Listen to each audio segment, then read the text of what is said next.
மாத்திரை போடணுமா? அப்படி கண்டிப்பாக போடணும். டீ வேணும். இங்கே டீ இருக்குதுன்னு நினைக்கிறேன். அப்படியே குடிச்சிடலாம். ஒரு ஐஸ்கிரீமா வேணாப்போ? ஏய் ஏன்டா கிடைக்கிறதே கிடைக்காதுன்ற ஒரு வார்த்தை வெல்லும் ஒரு வார்த்தை கொள்ளுண்டா. உன் வார்த்தையே வந்து டீ இல்லாமல் ஆனாலும் போயிருண்டா. அப்படி பேசக்கூடாதுடா.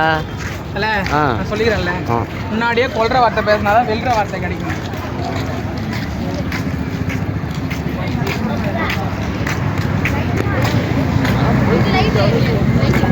எடுக்கிற வீடியோக்கள்லாம் வந்து மக்களுக்கு வந்து ரொம்ப பயங்கரமாக பயன்படும். ஏன்னா அந்த ஹோட்டல் பேர், அங்கே இருக்கிற ஐஸ்கிரீம் கிடைக்கும், குழந்தைங்க ஆமாம் குழந்தைங்களுக்கு தேவையானதெல்லாம் கிடைக்கும், விளையாட்டு பொருட்கள்லாம் கிடைக்கும். ஆமாம் அது பாருங்கள், வளையல்லாம் கிடைக்குங்க, வாங்கிக்கோங்க.